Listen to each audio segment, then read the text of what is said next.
क्रांति news, N K news 1, निष्पक्ष जन जन की खबरें वाराणसी।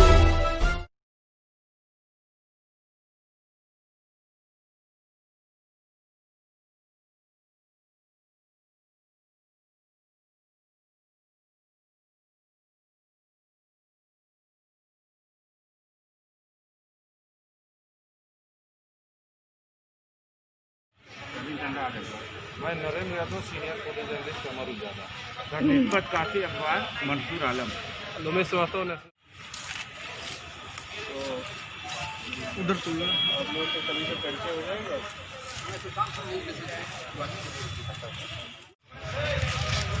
भैया थोड़ा सा जिस चीज़ की अपील कर रहे हैं, अगर अपील में ही हम वो चीज़ नीचे कर देंगे, इस समय तो मास्क आप लोग भी कोई नीचे ना करे। मास्क 2 वजह से लगाया जाता है। एक, स्वयं के इन्फेक्शन से भी बचें। दूसरा, अगर हम संक्रमित हैं तो कहीं हमसे ना इन्फेक्शन दूसरे लोगों को फैल जाए, क्योंकि बहुत सारे सोसाइटी में कोरोना के पैसिव कैरियर्स हैं जिनमें कोई भी लक्षण नहीं है, बिल्कुल एसिम्प्टोमेटिक है। उनको मालूम भी नहीं कि उनके अंदर कोरोना वायरस है, क्योंकि सर और उनके अंदर कई बार सही भी हो जाता है, लेकिन इस दौरान वो जिसके भी संपर्क में आते हैं उनको वो कोरोना इन्फेक्शन पास होता चला जाता है। इसलिए मास्क की दोहरी भूमिका है, स्वयं के बचाव के लिए और दूसरे के बचाव के लिए। मैं मास्क इसलिए भी पहनता हूँ कि इससे कहीं आप लोगों को इन्फेक्शन ना पास हो। क्योंकि सर पहले बहुत से पुलिसकर्मी वाराणसी में संक्रमित हुए, लेकिन ऐसे ही देखा जा रहा है कि जो पुलिस थाने चौकियों पर जो लोग काम कर रहे हैं पुलिसकर्मी, वो बिना मास्क के ही रहते थे। क्या ट्रेनिंग कराई जाएगी? हम लोगों ने पैम्फलेट्स बनवाने चालू कर दिए हैं, इंस्ट्रक्शन मैनुअल है। बीट पर जा के सिपाहियों से बात करी जाएगी, जो ड्यूटी पॉइंट्स पे लगे हैं सिपाहियों से उनसे जा के बात करी जाएगी। उनको सैनिटाइज़र, मास्क और जो किट है वो उपलब्ध कराई जाएगी। और मेस में, बैरकों में किस प्रकार उचित सोशल डिस्टेंसिंग का पालन करना है, ड्यूटी के दौरान किस प्रकार सोशल डिस्टेंसिंग का पालन करना है, इस बात को लगातार उनको बताया जाएगा और इससे उसमें उनके संक्रमण में कमी आएगी। ऐसा मेरा मानना है। सर, जो लोग इसे फॉलो नहीं करते हैं पुलिसकर्मी, उनको भी कार्रवाई होगी। सब गांव में जमीनी चीज़ों को लेके कई हत्याएं हैं, अभी तक खुलासा नहीं हुआ। ज़मीनी विवादों की हमको एक लिस्ट बनानी चाहिए, सभी स्रोतों से आए हुए ज़मीनी विवाद जो भी हमारे संज्ञान में आ गए होंगे, चाहे वो बीट सूचना पे ही क्यों ना आ गए हो, चाहे वो किसी प्रार्थना पत्र के माध्यम से आए हों, FIR के माध्यम से आए हों, MCR के माध्यम से आए हों, IGRS से किसी वरिष्ठ अधिकारी का रेफरेंस प्राप्त हुआ, इन सबको संकलित करके हमको एक सूची बनानी चाहिए। सूची बनाने के बाद एक एक विवाद का सिस्टमेटिकली राजस्व की टीम के साथ परीक्षण करते हुए, यदि किसी माननीय न्यायालय का कोई आदेश है उसके संबंध में, उसका परीक्षण करते हुए सही पक्ष और गलत पक्ष का चिन्हीकरण करना चाहिए। जैसे ही गलत पक्ष का चिन्हीकरण हो जाए कि इस पूरी कार्रवाई में ये व्यक्ति अनावश्यक दबंगई कर रहा है, गलती कर रहा है, उसके खिलाफ कड़ी विधिक कार्रवाई करनी चाहिए और सही पक्ष की मदद करनी चाहिए। अगर हमने ऐसा किया तो इससे हमें निश्चित तौर पे उन विवादों को घटाने में लाभ मिलेगा। जो उनके आने का रास्ता है उसको अलग करो, जो जाने का रास्ता है उसमें गैप करो। आप उनसे चिपक के मत खड़े हो, उनको करना पड़ेगा भाई। और पूरा वहीं से स्कैच कर लो। हाँ, कुछ ऐसा सिस्टम बना लो। लाइन में भी आप लोग दूरी बनाइए, सीख जाएगा।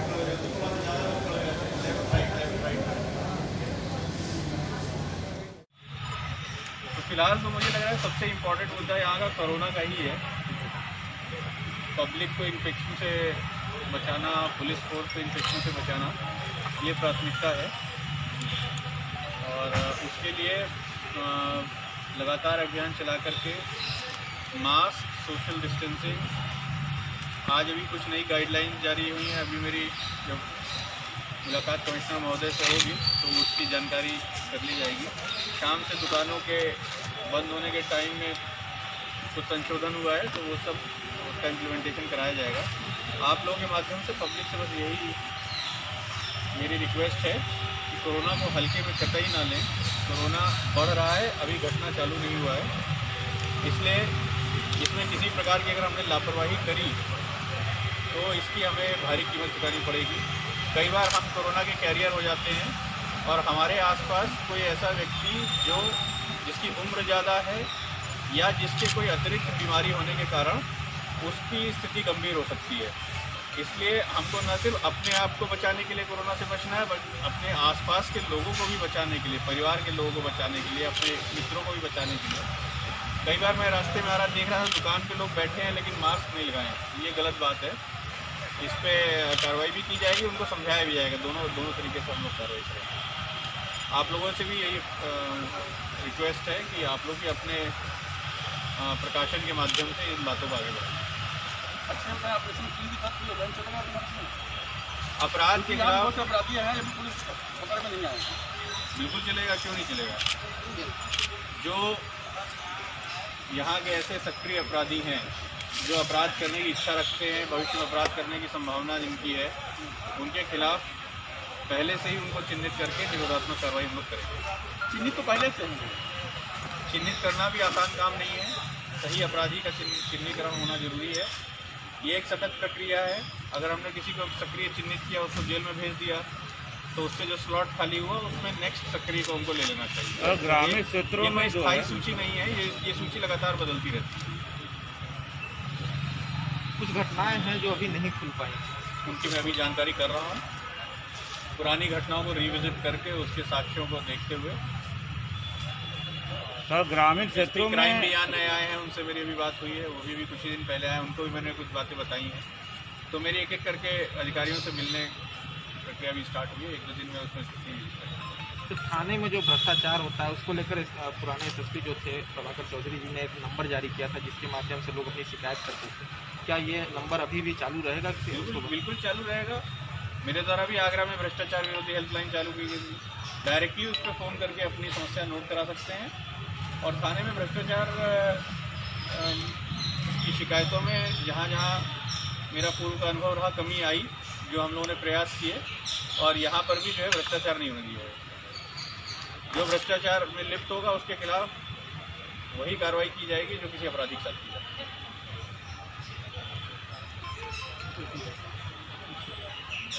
सर, पुलिस की ओर से, वाराणसी पुलिस की ओर से अभी किस तरह की कवायद और होने जा रही है? जैसा कि आपने बताया कि एक्सरसाइज कराई जाएगी और उनको बाकायदे ट्रेन किया जाएगा, और भी तमाम प्रयास होने हैं। हर पुलिस कार्यालय थाने में कोविड हेल्प डेस्क, जिसमें पुलिसकर्मी भी शामिल हैं, उनका टेम्परेचर नापना, पल्स ऑक्सीमीटर से उनका ऑक्सीजन सैचुरेशन देखना, उनकी जनरल फिजिकल हेल्थ को चेक करना, बैरक्स में, मेस में पर्याप्त दूरी का पालन करना। कई बार बैरक में होते हैं, अनजाने में एक दूसरे की चारपाई पर बैठ जाते हैं, तो ये सोशल डिस्टेंसिंग का उल्लंघन हुआ। तो उसमें हम लोग बैरक्स के अंदर पर्याप्त सूचना पत्र, साथ ही साथ पैम्फलेट्स, लीथो, व्हाट्सएप मैसेज, ये सभी के माध्यम से हम लोग सभी पुलिसकर्मियों को अप्रोच करेंगे। इसके बाद डायरेक्ट अप्रोच करते हुए सभी थानों में पुलिसकर्मियों की मीटिंग होगी। एक आरक्षी को कोरोना से संबंधित जो सुरक्षात्मक उपाय डीजी ऑफिस से और हर जगह से हम लोग को वरिष्ठ अधिकारियों के माध्यम से मिले हैं, उससे अवगत कराया जाएगा। मौके पर जाकर के पुलिसकर्मियों की चेकिंग की जाएगी। जो पुलिसकर्मी जानबूझकर लापरवाही कर रहे हैं उनके खिलाफ कार्रवाई भी की जाएगी। वाराणसी में बढ़े क्राइम को देखते हुए क्राइम की पूरी विस्तृत समीक्षा की जाएगी। एसपी क्राइम भी नए आए हैं, मुझे पता चला है, और जो लोकल एसटीएफ यूनिट है उनसे भी इनपुट लिए जाएंगे, और जो पूर्व के अपराध हैं और जो सक्रिय अपराधी हैं उनके खिलाफ कार्रवाई की जाएगी। थाने में शिकायती प्रार्थना पत्रों पर जो उनकी लीगल कार्रवाई बनती है वो नहीं करते हैं, ये भी अपने आप में एक गंभीर समस्या है। तो मेरे पास जो यहाँ पर थाने से लोग आ रहे हैं, मैं उनका रिकॉर्ड रखता हूँ। यहाँ पर मैंने इंस्ट्रक्शंस दे दिए, शिकायत प्रकोष्ठ में किस थाने से कितने लोग आए, क्यों आए, ये असेसमेंट किया जाएगा। यदि किसी थाने से अनावश्यक संख्या में लोग ज़्यादा आ रहे हैं, इसका मतलब थाने पर प्रभावी या तो सुनवाई नहीं हो रही है या उसका गुणवत्तापरक विस्तारण नहीं हो रहा है। तो दोनों ही स्थितियों में थाना प्रभारी की जिम्मेदारी बनेगी कि यदि कोई उनके लिए आया है मदद मांगने, तो उसकी नियमानुसार पूरी मदद होनी चाहिए। फिर उसको इधर से उधर अगर किसी ने टाला या कहा है एप्लीकेशन लिख के लाओ या टाइप करा के लाओ या कल सुबह आना, तो ये चीज़ भी बहुत गलत मानी जाएगी और इस पर कार्रवाई की जाएगी। जैसे आज एक प्रकरण मेरे सामने आया जिसमें एक व्यक्ति है, उन्होंने कहा मेरी मोटरसाइकिल चोरी हुई और उसमें जो है एफआईआर नहीं लिखी गई। तो इस बात के लिए अभी चेतावनी दे दी गई है थाने पर, और आने वाले दिनों में अगर इस प्रकार का दूसरा प्रकरण आया तो कड़ी कार्रवाई की जाएगी। थाने पर जो व्यक्ति आया है, हर थाने के कर्मचारी, चाहे वो कांस्टेबल से मिले, चाहे सब इंस्पेक्टर से मिले, चाहे थाना अध्यक्ष से मिले, ऐसी व्यवस्था होनी चाहिए कि उसको कहीं भी टरकाया ना जाए। उसका काम होना चाहिए, क्योंकि थाने का प्राथमिक दायित्व ही यही है कि जो आ रहा है समस्या का निस्तारण कर रहा है। फिर FIR और NCR में जो कार्रवाई अपराधियों के खिलाफ होनी चाहिए वो होगी। जिन्होंने NCR लिख ली, मारपीट हुई है लेकिन प्रभावी निरोधात्मक कार्रवाई नहीं हुई, उनकी जवाबदेही तय की जाएगी। और यदि दोबारा घटना हो गई तब तो और भी कड़ी जवाबदेही तय की जाएगी। तो थाने को अपने मूल दायित्वों के प्रति थोड़ा सा सजग सतर्क करना और टालम टोली का रवैया छोड़ करके काम पे ध्यान देना, ये चीज़ अगले जो है कुछ दिनों में इस पर इम्फेसिस रहेगा। इन